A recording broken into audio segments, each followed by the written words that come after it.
Despite a 6-game losing streak in the group stages, all is forgotten if you're a Mineski fan, because they are just one game away from making the top 4 here at ESL One Katowice. So welcome back to the Spodek Arena for game number 2. The draft just around the corner, and our panel eager to bring you their thoughts as we head towards it. We've got Kat, Blitz, and Kyle alongside. Blitz, game 2, Fnatic find themselves in a bit of trouble here. And I feel like this is the first time they've really been tested. I know they lost in that upper bracket against Gambit, and it was a close series, but this is all on the line now. And this is a team that in the group stages we were talking about in terms of they should reach the final on the form that they were in.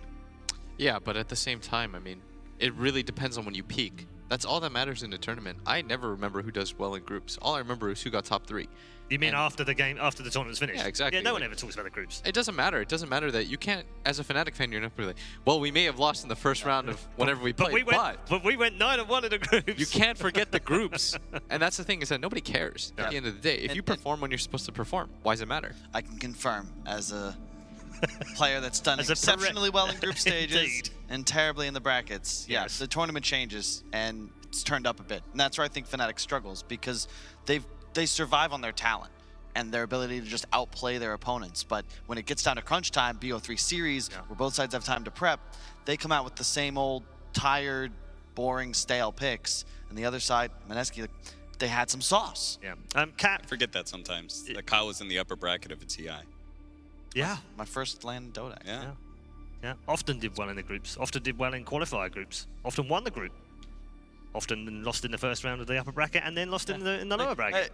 Boston Major, we beat EG twice. 2-1. Yeah. Monkeys forever. Cancel mid. You know, we were just, that was some sauce. But anyway, tough stuff. We got 2-0'd by Moon, by the way, playing for WG Unity. Now, of course, I'm Mineski. Yeah. Cap, I was going to talk to you about the fact that could there have been a worse opponent for Fnatic in this series? Like, if they'd met maybe, I don't know, OG or Nip or Asta or someone else different from a different region that isn't, you know, they aren't so well connected and know all the players, would it have been better for Fnatic? Maybe. It depends on the team matchups. Like, we've seen plenty of regions where it just sucks that the number 2 NA team runs into the number 1 NA team because the number 1 just has their number and they always win. Whereas in other regions, it's like, oh, the lesser team actually has a better chance against the team that they know, just because they, you know, they that's usually been how it is. They know each other, and yeah, exactly. Southeast Asia is one of those groups where, well, actually no, it's like one team has been super dominant. No, right? but it's only ever one team, like for a small period. So like last year it would be Mineski were the ones that did it. The year before it was TNC. The year before that was Fnatic. One of the upsides for Fnatic here is they have last pick, right? One of the, like, I think they should try and attack Moon's lane a little bit more.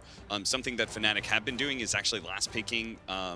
One time it was, I think it was a support. I've seen a lot of ice last picks for them as well. I would like to see Fnatic actually give Abed a matchup advantage against Moon in mid. I'd edit that to say just win condition advantage. I think that putting Abed on Tiny is just a waste of the kid. And do you think that it's a waste for Moon? Like when Mineski put Moon on Tiny, which they've done so many times. Yeah, but I don't think they're going to do it in this series. It's, to me, similar, like you've got your standard base strats that aren't very complicated. It's just, you know, you just play some Dota. But when it's bracket, I guess my question is, like, do you not like that Tiny mid in general for these star players, or do you think Abed and Moon are different kinds of players? When you think about what you want your mid role to do, especially with so many teams saving it for last pick, Tiny just doesn't check enough boxes. That's really all it comes down to. Like, think about, even though I wasn't high on the hero's power level, but a Storm, if your mid hero is top net worth, how likely are you to win the game? Tiny, don't think it really changes anything. We remember Sumail, this last TI, was he like 22-0? Made one mistake, they lose the game because the hero can't actually carry. Yes, they did, but I think Tiny mid gets outdrafted.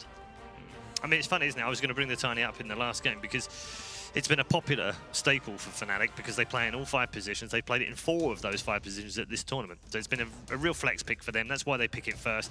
I wondered whether Mineski would want to ban it. It seemed like Mineski didn't care about it.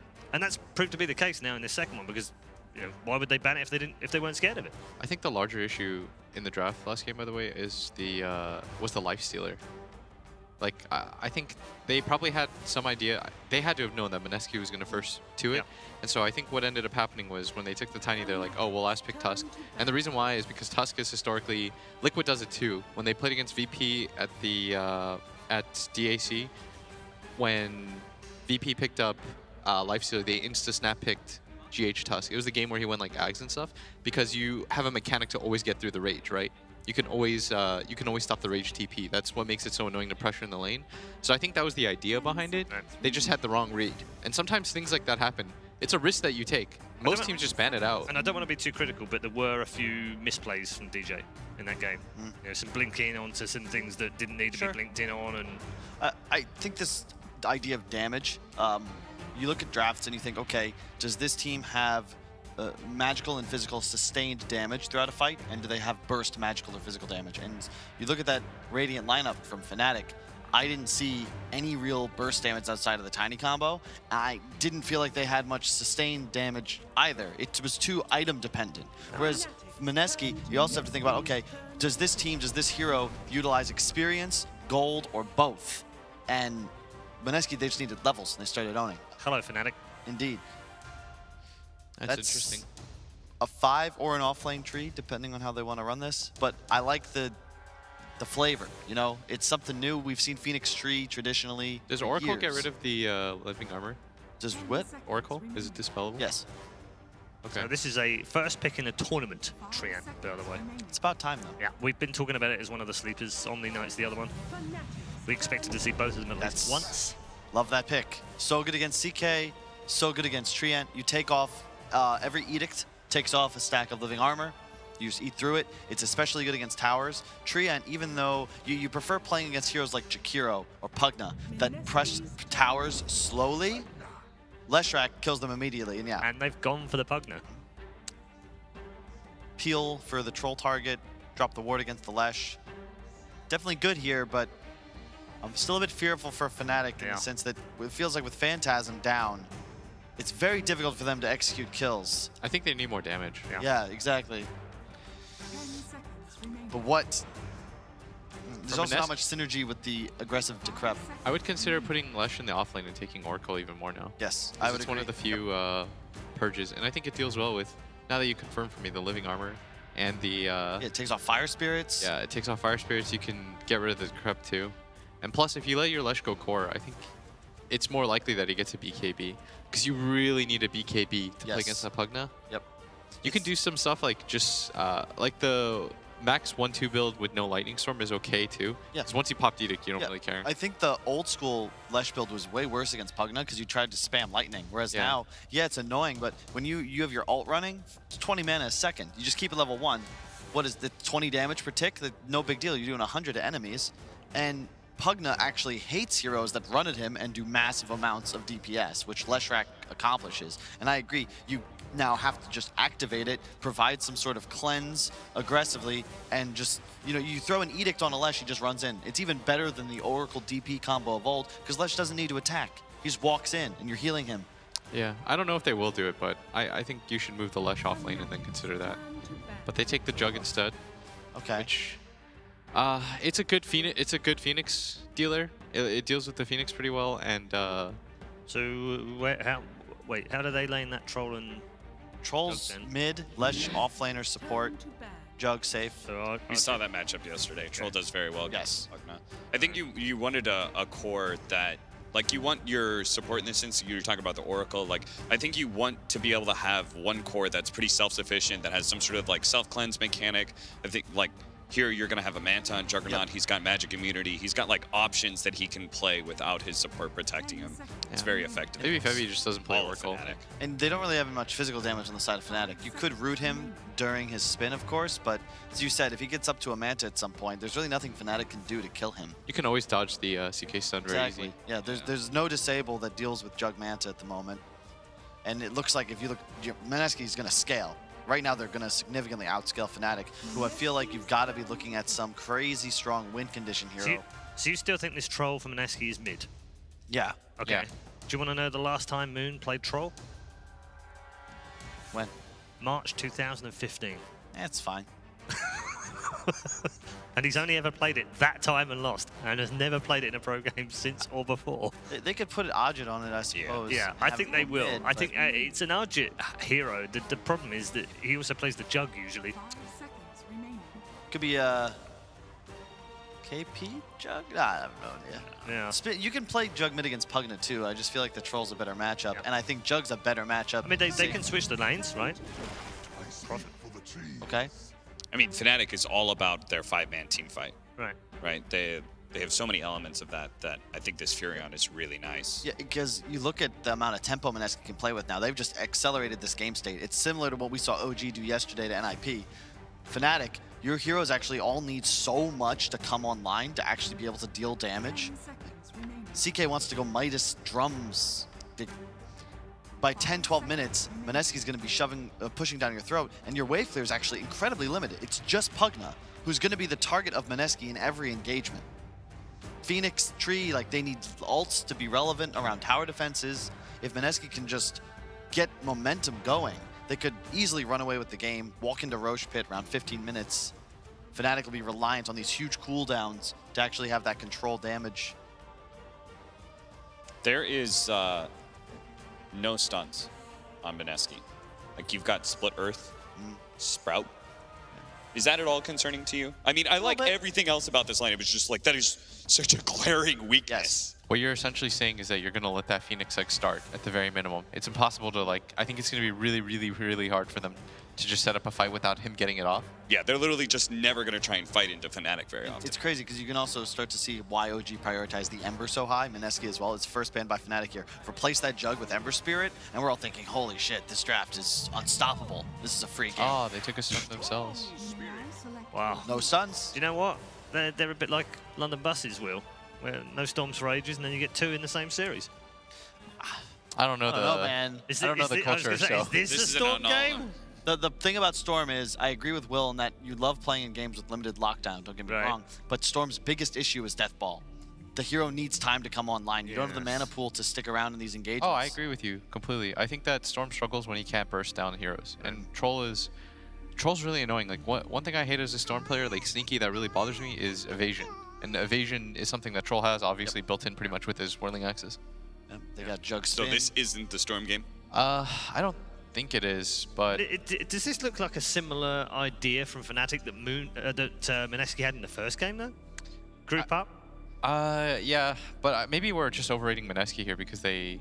It's easy to do that because if you win game 1, you as an analyst you automatically focus like on the team that won and you're like, wow, they're so brilliant. But I mean, I think it was really just a lifestealer thing. So I can see this game being super one-sided to the favor of Fnatic, despite how pessimistic, because there's no disables, they've got a snowball factor, they've got superior team fight, and they've got a core that's naturally just going to accelerate with every single successful team fight. And a much easier time finding the one kill into the next. Like, they have a lot of cheap and easy disables. CK Rift, Stun, Tree Root, Storm Zip, like, if you go either way. You got to go Roche early if you're Mineski. And if they do, then I can see them winning. Otherwise, I would go with Fnatic. Yep. Okay. All right. Good stuff. Thanks, gents. Time to head back to the Spodek Arena and inside the arena for game number 2. Enjoy, everyone. Fnatic versus Mineski.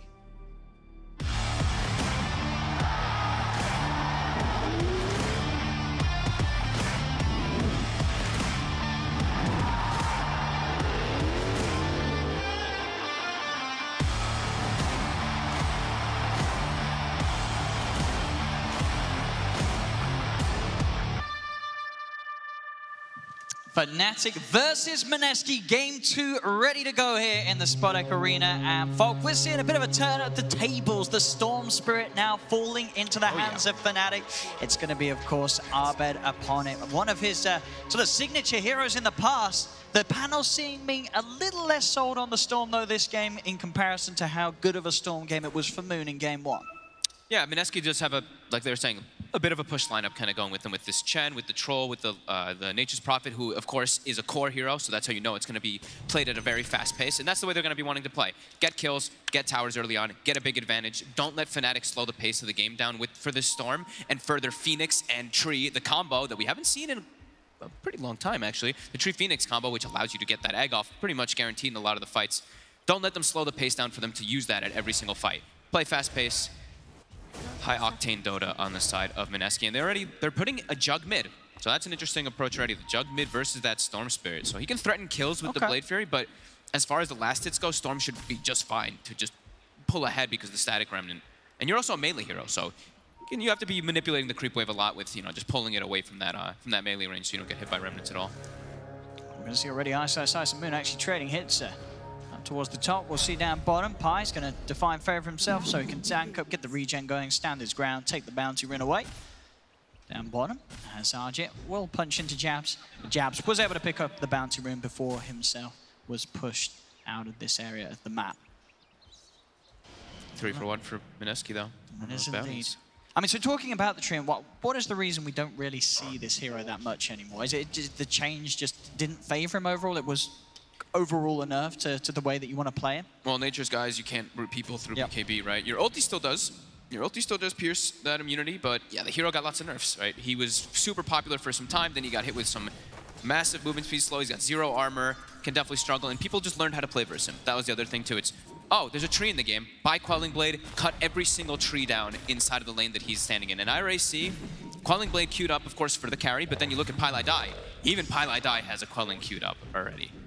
Yeah, we could see this whole sort of area cleared up, or at least the area where they want to try and farm Arjit and make sure that there is not an opportunity for Jabs to just be annoying with that constant punch coming out of the Nature's guys. Mid lane, yeah, we'll see how well Moon can do against the Storm Spirit's pressure. Yeah, the scary thing is this, right? You can't push the wave out as frequently on the side of Moon. If he spins, it's got a long cooldown at that level 1. I believe it's like 40 something, 42, I believe, yeah. And the Remnant's just constantly going to be shoving it under, and you're going to be able to harass that Juggernaut quite a bit. So you should see Abed pull ahead out of this one, unless he dies. That's the one thing that Jug can turn the favors. He can set up a kill if Abed steps up a bit, or if any type of rotation does come into play. So we see those Quelling Blades coming into play bottom. They've cut now like 7 or 8 of those trees, and they're going to continue to do so on that left side just to make sure that Jabs can't be annoying. And try and cut it open so they can start to make the disciples, but the water's down from Fnatic, so they've been able to take control of that pull, make sure that it's harder for Mineski to regain lane equilibrium down on the bottom lane in their favor. I don't think they're going to be able to actually put any pressure onto Ajit here with this lane. This tree plus Pugna versus the Chen with the Troll. If it was a Troll plus something else, the thing is he has a Chen, so he has so much extra sustain that the Pugna's harassment doesn't really do too much, and MP's actually struggling to get last hits down here already. 5-1 to the 11-2 of the Troll in these first few waves. On top lane, as we're seeing at the moment, Prophet 11 for 6 on the CS. So he is farming up against Ice's CK. Ice a little further behind. Moon's getting bullied right now in the mid though by Abed, having a haste rune, so you can get all those constant pokes onto the Jug, so it'll pull even further ahead. They're going to have a little bit of a try onto KP. They've got a couple of spirits onto him. But Ice not quite able to commit. He's got the point in the strike and the rift at the moment, no point in the stun. Yep, anybody they go on can just TP out for the moment. On bottom, as you say, Arjit not feeling the pressure too much at all. Second highest in CS, and MP the lowest on the board at the moment in terms of cores this game. And the deforestation has worked. There are no trees left on that left side, so Jabs has to play more further on that left, which isn't going to actually allow him to harass or poke Ajit at all, or even Pylai Dai. So constant divine favors, eating a tango, so extra regen, 21.3 per second. Very nice for the Troll. It's really the best that MP can do is just try and get that pressure onto the tier 1 tower. Yep. So as quick as they can take that safe lane away from Mineski, that'll be the point where suddenly it's a little harder for Arjit to find his place. The 3 lanes though are mid lane going for Fnatic, but the other 2 you can see that denies 14-9 on Nature's Prophet to 14-0 of the CK, and bottom even more so 18-6 to 9-2. They're really not getting much last hits down here. Jabs actually isn't even really able to do anything. He's actually just an invis experience. He can't really get in with her harassment. I mean, as you say, just the sustain has easily been able to outdo any sort of damage that he offers at this point. We'll spot out an Arcane Rune, and Abed will be able to leave the mid to pick it up. Down bottom, MP and Pylai Dai bringing one another very low, but Py knows he has the Divine Favor to rely on, so can walk off as he regens back up. Is out of items though, only holding that lone Quelling Blade that he has been using, as we say, to clear that bottom lane out. But he's absorbing the pressure, and that's his job. They've got Ajit free farming, so He's happy with that. Jabs will at least use that Leech Seed on the creep to just heal up MP a little bit. MP does have 10 stick charges as well. But yeah, just constant Divine Favors on Ajit, and yeah, full free farm. Yeah, pretty much easily outdoes any sort of harassment damage done Ice, by ice. Blast. Ice. Skip blocked off by a Sprout. Febby won't hit the stun, but with the body blocks, the Diabolic Edict, that'll be enough to find first blood for Mineski. Febby had a fantastic game in Game 1 and Game 2, getting the first kill on the board. Bounty runes do come out, and yeah, that was, I mean, they missed the stun, actually. Even the Sprout was missed, but they just isolated him. And CK, only with that 3 armor, that Edict especially does a crazy amount of damage when you're isolated. Ice has to be very careful, as they can certainly kill him, especially when he doesn't have the backup of the Phoenix by his side. Looks like Abed went to, I think he went to go stack the jungle, because during that time the Jug caught up, Moon caught significantly in the jungle, in the lane. So yeah, he did double stack some camps here, which allowed the Jug to pretty much get neck and neck with him in those last hits. And now start to see a move for Jabs. He's going to TP top to try and punish the over-aggression here from Mineski. Febby was diving pretty deep as he tags the tower. With the 3 of them attacking him, Febby will fall. Fnatic will be able to punish Mineski this time around and see if they can get more as Ice throws the stun out to KP. Doesn't have a rift available though, so KP will be able to escape. They defend the pressure of the first catapult wave with that rotation, and I think Jabs realized that he's not really helping bottom at all. He's just XP. Yeah, he was kind of like protecting so they can't go for like an over-aggressive super dive, but now it's like he wasn't really contributing anything down there, so. Rotation comes out, and now, as we say, those siege creeps coming out. You have a Chen on your lineup. Chen is always going to take those siege creeps and go those Divine Favors. DJ just managed to get the deny, but it's a very early time in the game to lose your tier 1 tower at 6 minutes in. And Pi, he will keep that siege creep, and he will look to continue that pressure up. He does get spotted here, though, as he's placing a ward. Jabs is already there preemptively. Spot out the rotation. Yeah, on his way toward top. Next tower. He doesn't have to go bottom to take that one. He wants to take the mid tower and the safe lane tower on the side versus the side of the Dire. You don't really care about taking that bottom tower just yet. The mid and top are way more important to get you that avenue into pressuring that storm and just continuing your advantage. And Ajit doesn't need any help anyway. Ajit's perfectly fine down here, as we've been saying. Ping's coming out to Moon, but Moon, you've got to be careful how close you come here. It's got a Mango and an Omni Slash available. Especially DJ doesn't want to go too close to the Juggernaut. Looks like Pi is actually just using the siege creep as a scouting tool at the moment. He's making his way back toward bottom and just, yeah, running that creep around, just fighting the Storm Spirit, and even throwing some harassment onto him. Sure. There you go. Abed's just going to stand there and take it. That's Treads 1 complete for Abed, but certainly a little slower of a game than we saw from the beginnings of Moonstorm, where at this point he was already able to make those moves. This time round, sure, you've got the 6, but very hard really for the Storm to find any place to get active. Yeah, he's got to focus on the farm. He's getting away with it. He is top CS, but they're losing tower after tower. Yep, hemorrhaging towers versus that Chen and that Leshrac already early on, and there's a Furion. The pressure is going to continue. Fnatic, they don't have great ways to move around the map until they have those level 6s. Their team fight is their big strength with this lineup. His team fight, group around that Pugna and then go for some tower pressure, but it's not quite yours yet. I mean, it's only 8 minutes, so they don't have those available just yet. As Abed will make the move down bottom. Ajit is already level 6, though. They ideally want to try to catch Pi as he's microing. Yeah, that'll be the easier one. He's going to get the Divine Favor off onto himself. The Decrepify actually stopping Abed from being able to hit him initially, but it doesn't matter. They'll still find it with the passive, as they will claim the kill onto Pi. Ajit keeps himself safe at the same time. Febby tries to follow up the Sprout top, but Ice is able to cut his way out with the Quelling Blade. So no follow-up onto him. He'll keep himself separated. Moon able to farm Fnatic's jungle. Fnatic, they do have eyes on Ajit, but a very hard kill for them to attempt. Even with 3 heroes down here, they're too low on the mana on Abed to make a dive for the troll. Again up top, Sprout is there. Ice trying his best to juke out the stun. He's moving himself away with the rift onto KP. They'll continue to chase him, buying the space for Moon to get him with the Omni Slash. Blade Fury there as well to help finish it off, and Ice taken out. And they can pressure this tower now still. They have Edict, they have Trees. They're going to take all of these buildings. And Fnatic, they wanted to get more out of this bottom. They wanted to get that tower off of the rotation. Yeah. But it's still at 400 health. It's still healthy. The pressure is really, really adding up.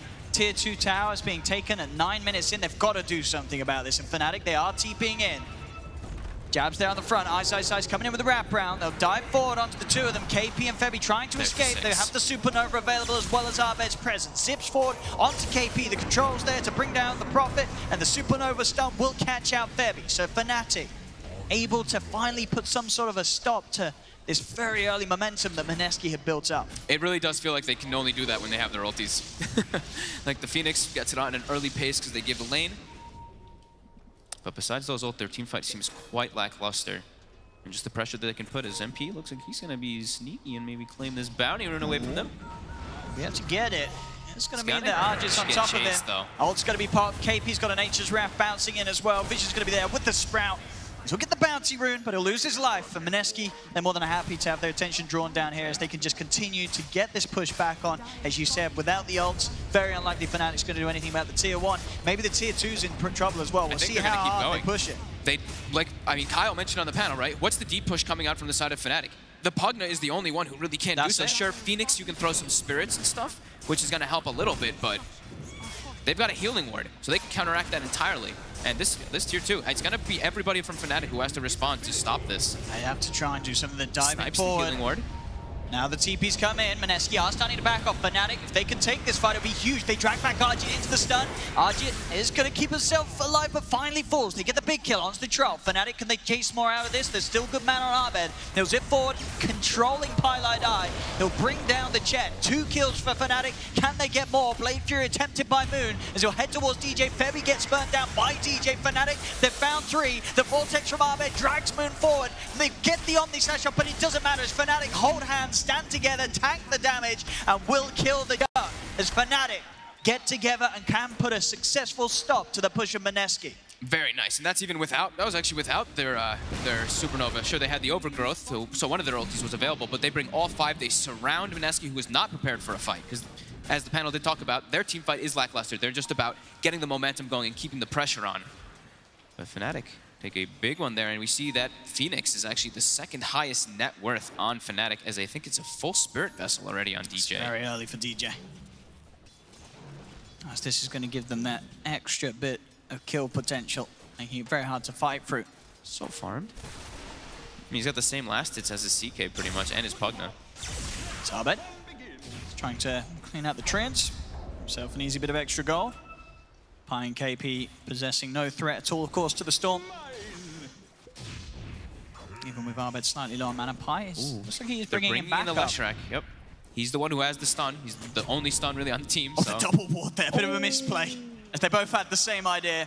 Gets a vision on Abed, and even with the double ward, hopefully no one puts a sentry. Hopefully no one puts a sentry. It's very close to that sentry on the high ground. For Fnatic, hopefully they do. But. A little bit of miscommunication there between the two of them. A little too eager to try and make a quick play. They need to get more set up to be able to hunt this Storm. I see that Febby is going to be going for the Atos. You know, it's the build that we kind of expect to see now. But once you come back in, if he comes any closer to that tree line, Febby will get a stun off. But he's keeping his positioning smart. He's not coming too close to the trees. They have backup coming now too. DJ is showing up. He does have a Supernova, of course, back online. Febby will show himself now. Dive forward, Abed. He's going to try for this. He's got the Vortex to cancel the stun, and Supernova's going to be popped down. No messing around there as they get a quick kill on the Lesh. We saw the Spirit Vessel as well being used. Very easy to find these kills now with the pace that they're moving at. And now they're the ones able to split up the map a bit too and not worry so much about Mineski just deathballing them. Just because of that whole situation that happened bottom, they've gotten so much space on the map. Full drums now finished for Ice. MP's able to actually threaten and get some tower damage mid, and KP. He's trying to battle with DJ, but DJ with the Spirit Vessel, he does a lot of damage in return. KP will, of course, have the TP out, as there was no one else quite there in time to allow DJ to turn fight. Pi is going to bring Febby forward, though. There's DJ, more from Fnatic. He's already used the dive, he has got the backup of Abed. It's a zip forward from Abed, controls Febby. Gets the kill. There was a little bit of a bait from DJ, and it pays off as they find one. They should be able to find a second. Abed is claritying up for that extra bit of mana if necessary, but he's able to just go for the quick walk in and a touch to bring down Pi. As a double kill for Abed is found. Fnatic now starting to steam ahead in kills. That early pace that Mineski was able to set is now being matched, and Fnatic coming well and truly into the game with Abed now sitting on the top as it's his Storm Spirit. It's just kind of coming naturally to them, too. That was literally Pi just delivering Febby again. Febby back-to-back deaths, 1 in 5 on this Leshrac this game. See Arjit, he's going to look to set up some action with this Invis rune. He's got eyes on MP. Mass TP is coming through. KP's going to be there with the cutoff. He'll now reveal himself, Arjit. Self-decrepify from MP will buy him some time. But I think DJ may just have to let this one be, as he'll leave MP to die to the forces of Mineski. As they'll claim a Pugna. They'll see if they can get anything more out of this. Actually, the Fnatic creep wave is pushed against Mineski's top tier 1 towers. They don't actually have a creep wave with them, so they can't quite push for the tier 2 yet. DJ's got ult available again here now too. They've got their overgrowth. I think Fnatic can definitely look to take this fight if Mineski wants to bring it to them, but Mineski looks like they are starting to split up here. They are under vision though. Fnatic, they did get these deep wards down when they were trying to go for that pressure play. So we see Febby is under absolute vision. I mean, for sure. I mean, we've seen Fnatic even be able to stop these pushes and take these fights without the ultimates. Their execution has been on point. And Abed dancing perfectly around the fights, not overextending, but making sure at the same time he is able to get in for the kills. Now, easy tower mid lane for Fnatic as MP and Abed are here set up. One more blast, we'll seal the deal.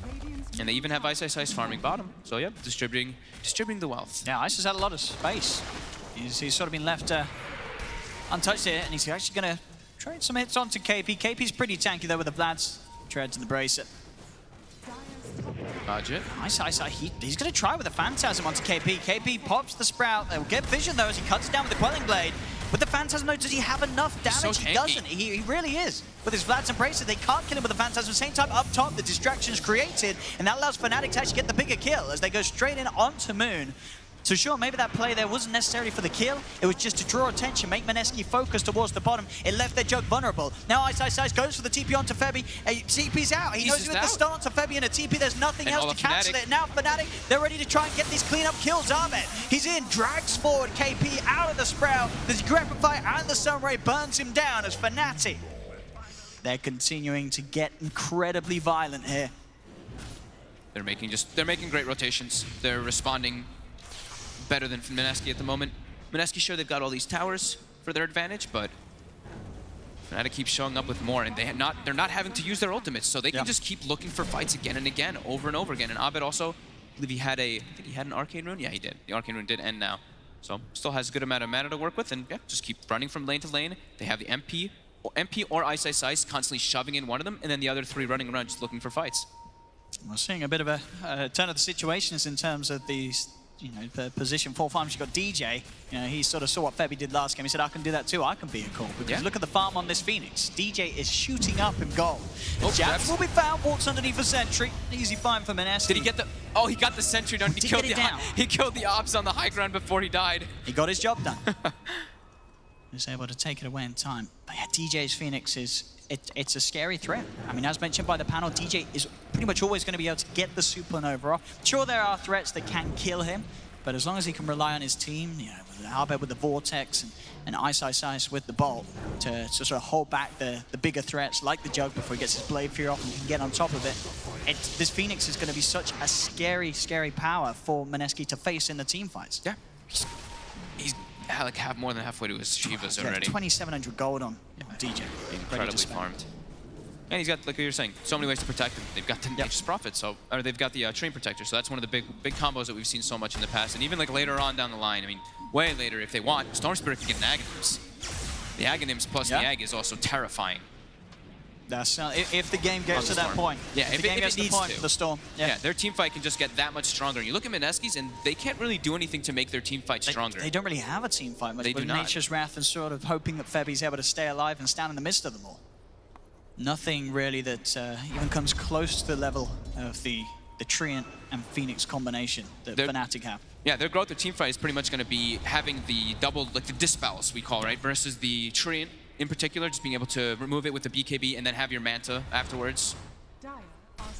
So you see Moon, he is going for that Manta style on the Jug, but I actually saw Ajit, he just went for SNY, and he's going SNY BKB. So like, whatever.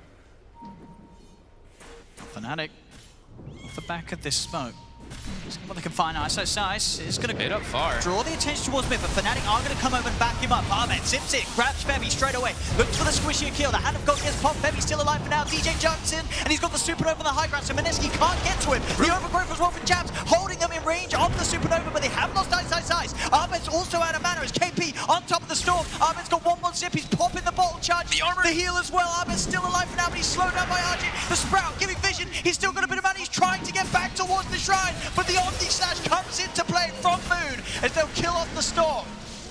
Mineski are able to strike back despite Fnatic getting the wraparound. Moon gets out with a Blade Fury TP as Mineski showing that even though the last few engagements have very solidly gone Fnatic's way, Mineski can still fight back as they sort of draw the fight away from what looked to be perfect positioning. DJ getting that supernova on the high ground, they just simply walked away from it. Even with the overgrowth from Jabs, they were still able to stop that huge team fight combo, breaking them down. Yeah, it clipped on two of them, but this healing ward lasted a long time. Ice makes the commitment forward, but look at this healing ward and the Hand of God. That seemed to be the thing that just like turned everything, because look at the health. Febby is just, completely reset on health. Now the healing ward does go down, but it's done so much already. Everybody's pretty much full HP because of that, because it does have that linger effect as well. When it does die, it stays for like a second or so.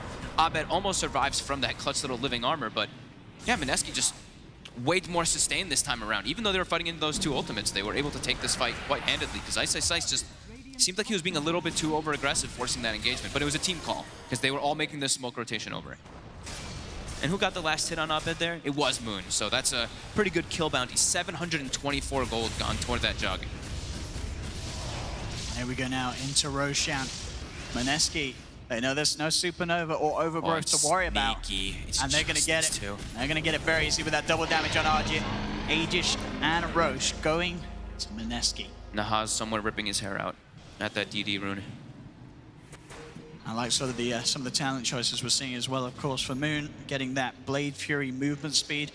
I think it's especially strong in a game where you have something like the Supernova. Now you can Blade Fury, you're going to have that extra movement to easily close the gap on getting on top of it and making sure you have the chance to strike it down.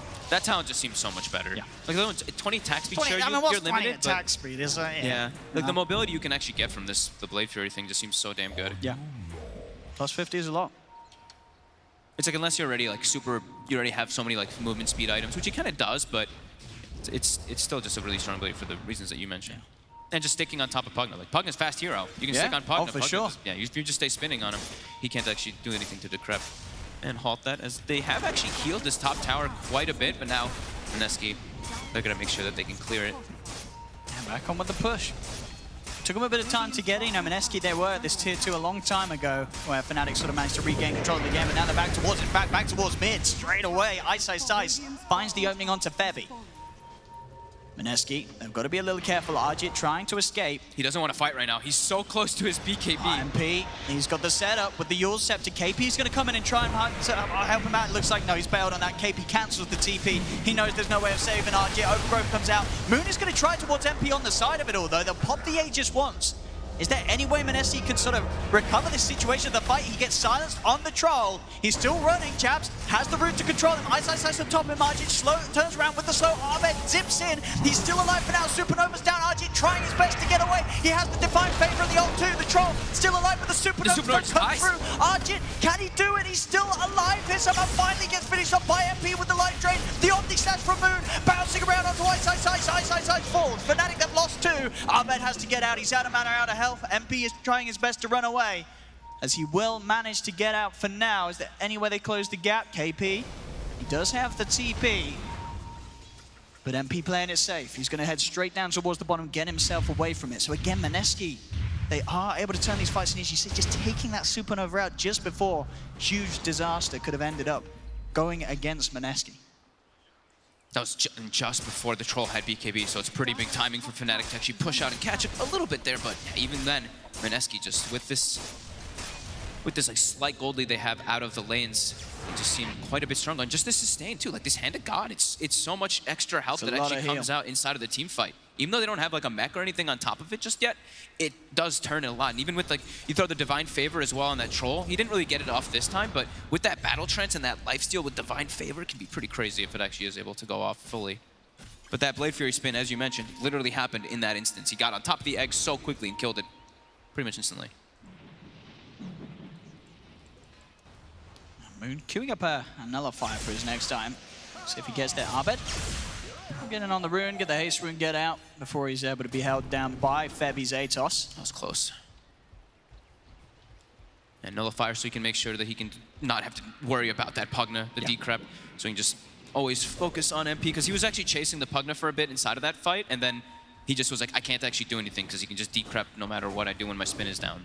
So he actually had to turn, and it actually probably was better because it let him focus on that Phoenix as Mineski. They want to keep this pressure out. They have their lanes in good spots. They do, and they've got the BKB on Arjit's troll too now. Yeah. So he's pretty much invincible in these fights against the lineup of Fnatic. Level 18 now on Moon 2 with that Blink Dagger and Manta, so he can get into those backlines, get his positioning perfect for how he wants it in the fights. They can strike in the mid lane. It's Fnatic themselves are keeping themselves close together. They just picked up a full mech on the Pugna, so they have their own way of counteracting that heal that the Chen didn't have from before. Or, you know, having their own anyway. Nice, nice, nice. Getting closer and closer to his own BKB. So will he be able to stay alive that little bit more with the amount of strength that he'll get from the armlet and the BKB. He'll have some pretty powerful phantasms. That's Fnatic. Now going to approach the high ground here of Mineski, setting up with the Pugna ward down. Oh yeah, they've got Pugna blasts, and they're beefing popping the Phantasms. Yeah, straight away. Forward. They want to get the pressure on. DJ's going to try and heal up the Phantasms with the Sunray. Moon committing with the Blade Fury to try and clear them out. Still a couple of them left alive. Sans is going to be laid down by Arben. Actually goes up towards the high ground. Dive for DJ's got the Supernova. Is there any way that Mineski can kill it? They can't. They've got to run away from the sun, but they can't. Ice drags them back with the Rift. There's going to be a buyback from Pilot Eye, but they've lost KP for 40 seconds. He's without buyback. Ahmed zips out. Arjit pops the BKB. He's trying to get himself on top of Ice, but he's low on health and mana. He can't commit too far inside of the base. Ice drags back Moon.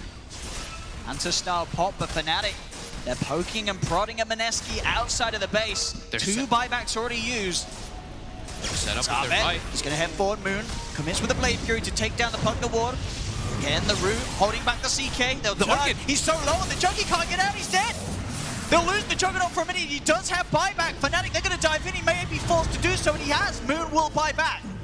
They have to get some kills out of this. They have to. Fnatic over this last sort of 30 seconds of play have forced 3 buybacks out of Mineski. Jump forward. They're trying to go for the commitment. Omni Slash comes out onto Ice. He's so tanky, but it will die. They get the kill onto the CK. Silence onto MP. Blade Fury from Moon. Chases down DJ. DJ with the Sunray. Getting himself outside of the map. The Blade Fury can't. DJ's out. The Sunray TP. DJ escapes. Oh my god, and they get Ajit in the back lines there just before he actually pops Battle Trance, gets Yuled, and then just a quick blast from the Pugna is able to clean him up. And that's, like, you just have the buyback from Moon. The buybacks, that's these little pressures from Fnatic. 3 buybacks out, that will start to elevate them a little bit and go. 3K lead jumps up for them. Fnatic got themselves the perfect setup. They had all 5 of their heroes there before Mineski did, and KP, he got jumped instantly, did not have buyback, just died right away at the fight. Sure, he threw the Orchid out onto, I can't actually remember which hero he did. He threw the Orchid out, but then just gets blown up immediately. And the Jug too. You saw it.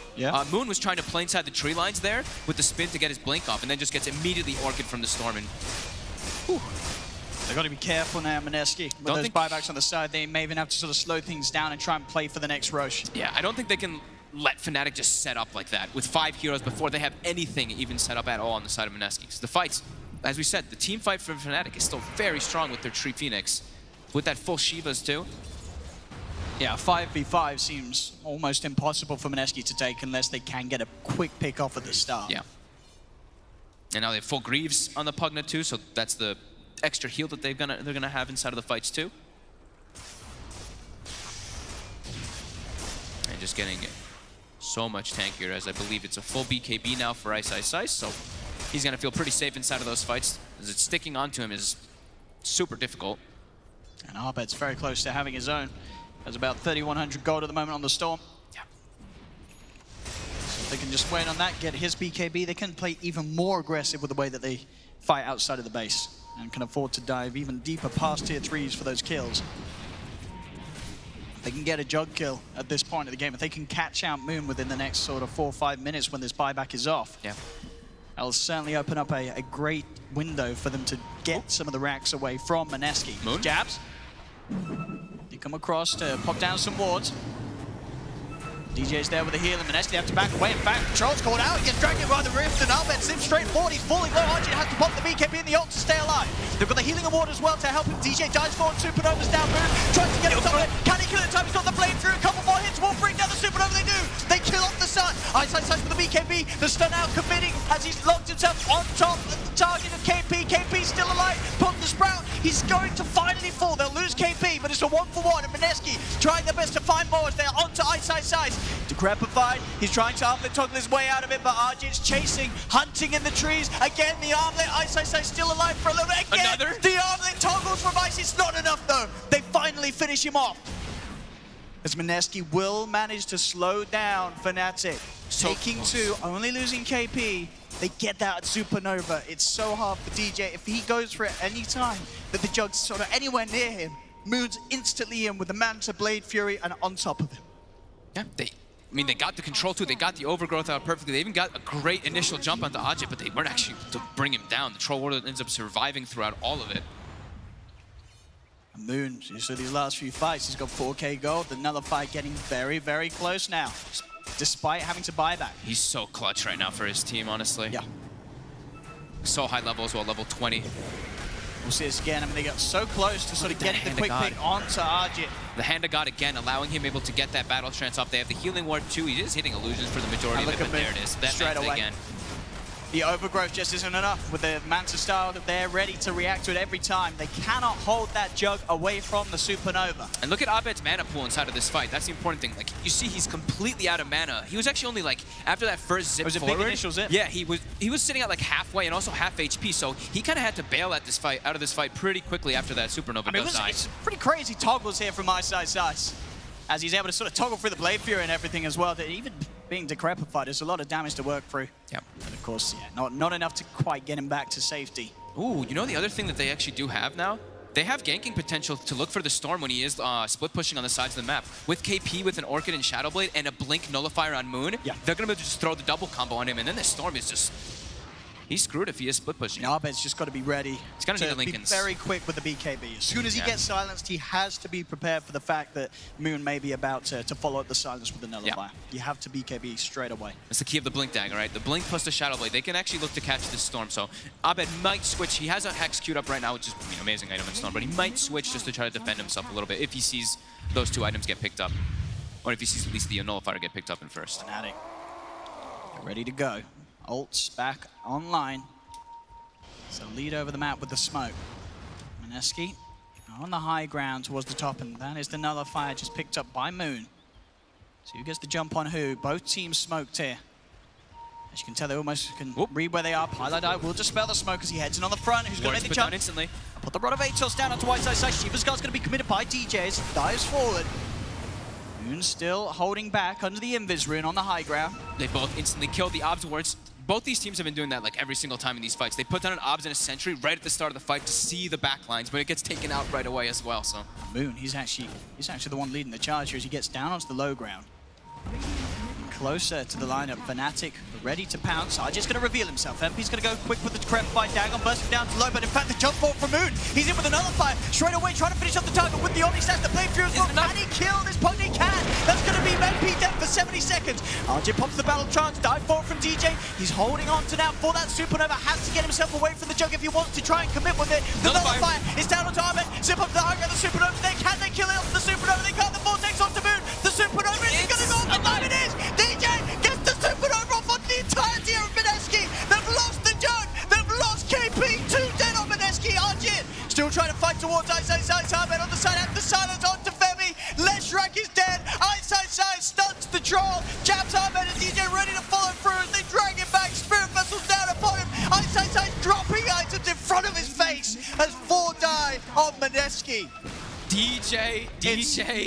Thank God that he was level 18 at that fight. Look how much damage he put out as well. 8,300 from the Phoenix. DJ. If he wasn't level 18 there, that egg dies. And that positioning, getting them, bringing the fight up towards that stair area, he knows that he has to go for the egg in a place where the Jug can't instantly get on top of him, and he did it brilliantly. And it's every little thing that comes into play there too. Abed, he's dropping a Remnant and even Overload hitting them. So the Overload hit, the attack speed slow. Just every little thing coming into play there to allow DJ to get that egg finish off. I didn't actually see if there was any like uphill misses or anything like that, but just the overload slow was enough, and a huge turnaround. Your rush now. That fight looked like it might have been Mineski's favor until that point, for sure. Some big stuff here. Abed, he's also going to be able to pick up a regen rune for his bottle. Oh, the dream. Aegis cheese and a full regen. So Abed, he's going to have essentially at least 3 lives ready to play around with, 3 full mana pools in the next fight. That's a 6k lead now for Fnatic. If there was any contest of DJ being the MVP in this game now, I think we're all going to know if Fnatic does win. 4k gold too. As he queues up the Lotus Orb, he's able to buy it straight up.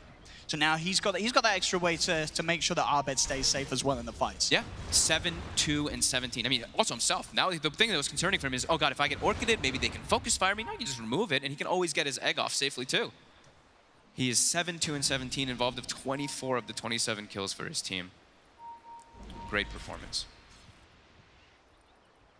As Mineski, they do still have, of course, fantastic farm on the Juggernaut.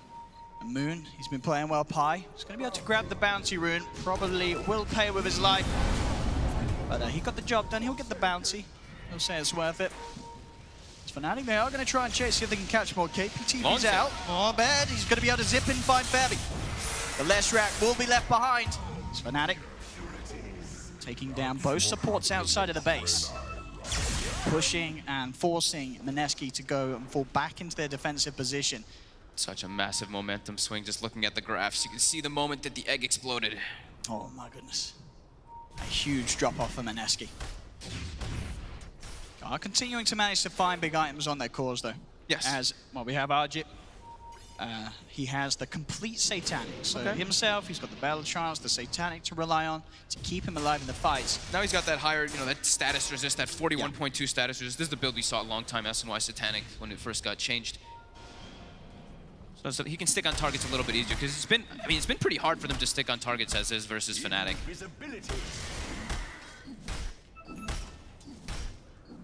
As Abed, I believe that's the full hex. Yep, full hex now finished up 2 on top. Boy. I mean, as we say, you know, if DJ throws the Lotus down onto him, Abed can just go in. There's not really too much he has to be worried about with the way that his team's itemized behind him as Fnatic.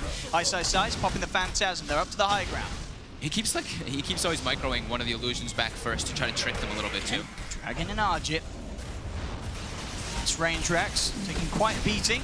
Fnatic continue to poke, living armor onto Ice, making him a very tanky target to try and tackle if they do want to commit on him. They will not. They'll hold back. They'll lose the Range Rex. Zipping from Abed. He gets the Hex off straight away. They're onto the choke. They drag him back, and they're going to be able to kill him in time. That's going to be Moon dead without buyback. Quick moves from Abed, as Moon was not prepared for the instant Hex initiation from the Storm. And now KP top as well. They're looking to set up with the dust. They should be able to chase him out here. The damage isn't going to be enough. It's not. He's back to base. We'll be able to TP out.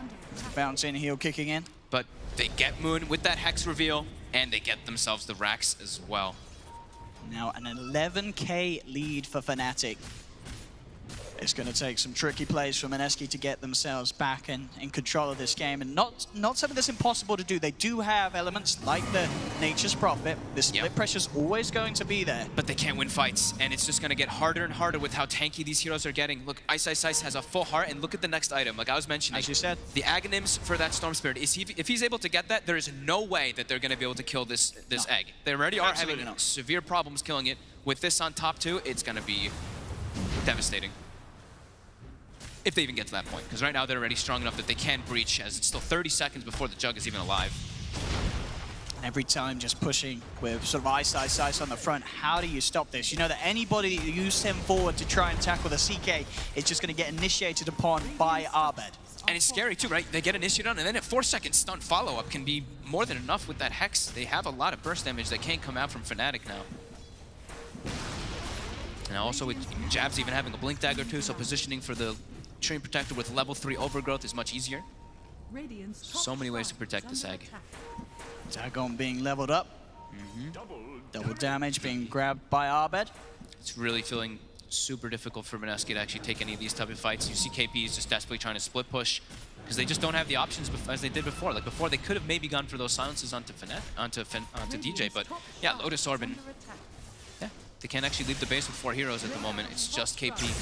I mean, it's so hard. Even for KP, that there is a Storm in the game. Anytime he shows, there's a lot of threat that Arbed can pose on him. They saw Storm top, so immediately they smoke themselves up and they get that scan on the high ground. But Fnatic, they're still positioned here. They're going to turn towards Pilot Eye. Pilot Eye just throwing in his Cosby as some sort of vision move. Pops the Manta. He's going to pop the Omni Slash as well, trying to cover the Phantasm, but the Phantasm just tanking it all here. He's at the Lotus, messing up the entirety of the combo. Febby falls back, the Spirit Vessel burns him down. They'll get more of this by looks of it as the Overgrowth holds them down. The duration of the BKBs, Arbed still with mana to play around with as he'll take down Moon. 2 dead on Mineski as there has to be a buyback from Febby. The stun comes out in the GG. It's all too much for Mineski in this game 2 as Fnatic will push the series to a game 3. Fight looked impossible, and throw insult to injury, he actually got the Lotus Orb on the Pugna before the Omni Slash went out. So Pugna was also Omni Slashing during that fight. Fnatic with a crisp, I mean, not fully crisp game, but fully crisp executed team fights, in particular from they made it work. DJ on this Phoenix. What a great performance. It did look a little hairy for them at the start. Mineski, they were able to start pushing incredibly quickly. The pressure was on. Sort of the early worries of the Storm, as the panel mentioned, were there. The question was asked, are Mineski going to be able to push and play at a pace that stops Arbed from getting involved? But the decision and the timing from Fnatic, where they say, we are now ready to hold. We're now ready to respond to these pushes at the tier 2 towers on the side lanes. They win those 2 fights. They hold the fort. They make sure those tier 2 towers aren't going down at the 10-minute mark. And then Arbed has an incredible space and playing field to just excel in. And it's an Arbed Storm Spirit. He continues to show us that he's absolutely got it. 13-1-12 on his Storm this game. 13-1-12 for the Storm, doing 27,000 damage, but DJ 10-2-21, doing the most damage in the game with 32,952. This man just ripped this game apart. Some absolutely incredible plays there from Fnatic, but it gives us what we all wanted. 1-1 now, pushing this series to a game 3. Fnatic versus Mineski, certainly stepping up to be an absolute treat. It is indeed, Owen, you're absolutely right. 1-1 between the 2 SEA giants as we head to game number 3. But first, of course, we'll break it down. We've got Kyle, Capitalist, and of course Blitz here, who is reveling in the fact that Storm Spirit is being used again. It's 2-0 right now, Paul. I know. Feels good. You're in danger of getting some Storm Spirit nerfs soon. Yeah. The thing about it is watch out. He's still pretty dumpster. He lost games in the group stage. Yeah, he did. He lost 2 of the 3 games in the group. I think it's just a SEA mid-player kind of. Yeah. I mean, we talked about this at the very beginning of the series. They do have their own little meta when they meet, these 2. And is it starting to feel like that? Yeah, I mean, a little bit at least. That last pick Storm, you know. Yeah. It's like, well, whatever you can do. Yeah, we'll show you how to play it properly now. 13-1-12 on the Arbed Storm. Do you want me to praise him? Because I was going to comment on Mineski. But well, I mean, yeah, look, we can look at this both ways, right? You all said before we went into the game, Fnatic have this very, very hard to beat team-based, team fight composition. It's going to be really hard for Mineski to fight. And that's what it turned out to be. They did put up a really good fight, though. But they didn't itemize the same way OG did when they had pretty much the same lineup, the same archetype that's win condition is predicated on getting this early advantage and capitalizing with early towers. A lot of the little things. Furion's buying a Vlad's instead of Drum's Midas. So he's 6th in net worth at the end of the game. Not first like Sep was, obviously they lost, but the Troll going, I think, 1 Wraith Band instead of 3 into Vlad's, like, again, OG did. The Juggernaut pick, getting a Blink Dagger early. Like, they're not maximizing their damage output at 10 to 12 minutes.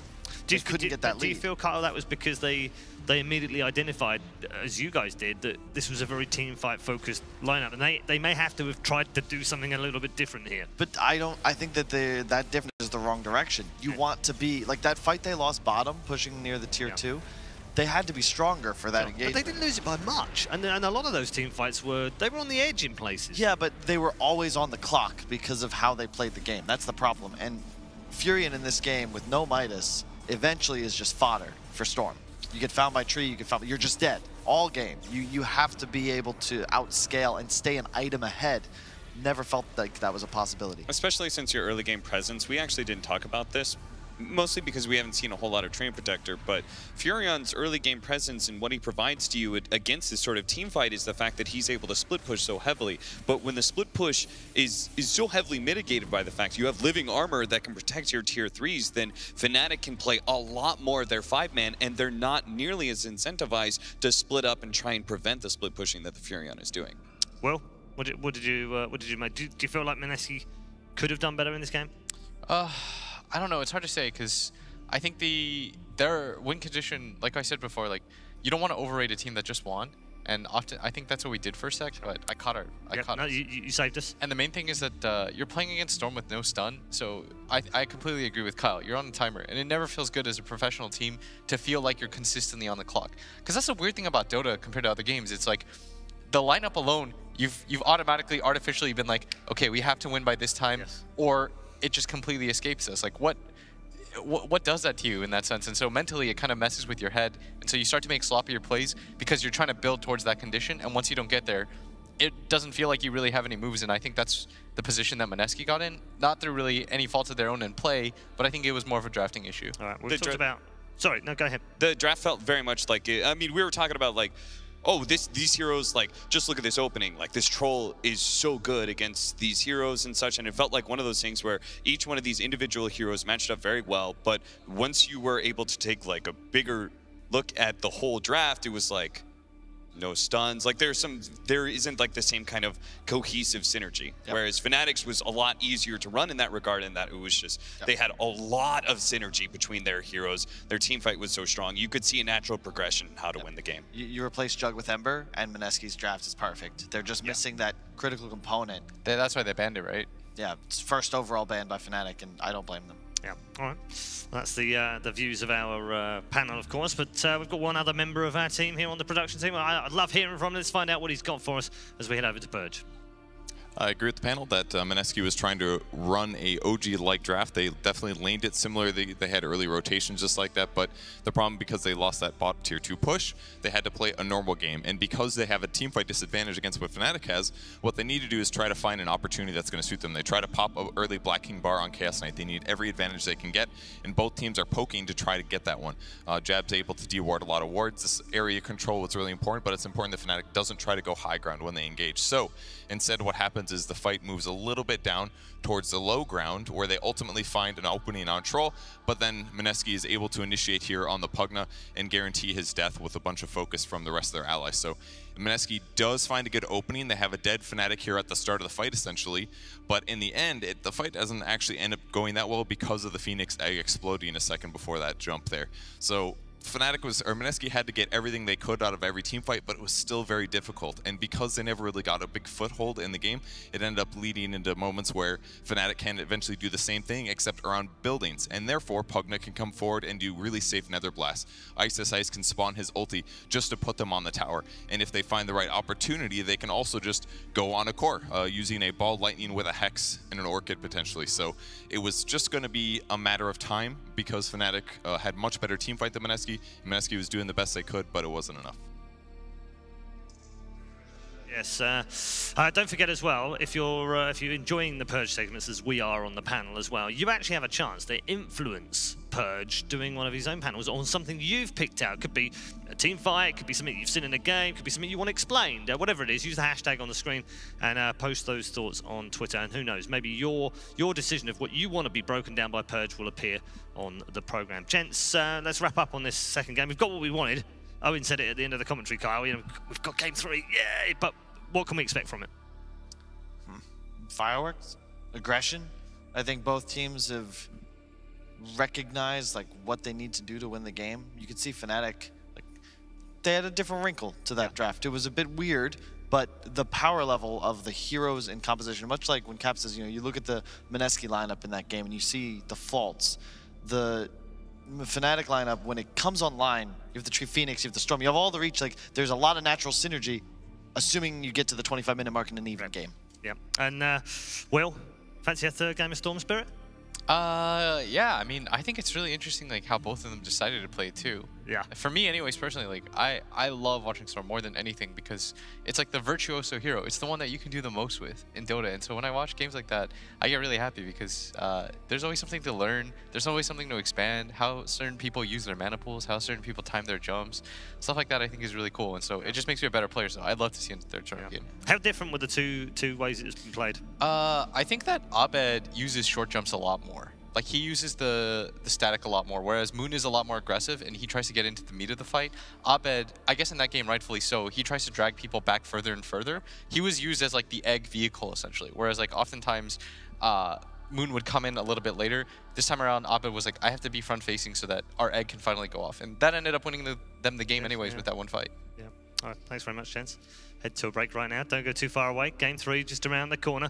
It's warming up very nicely. We thought this might be a bit spicy. It's turning out to be just that between two fantastic SEA teams. We'll see you in a bit for game number 3.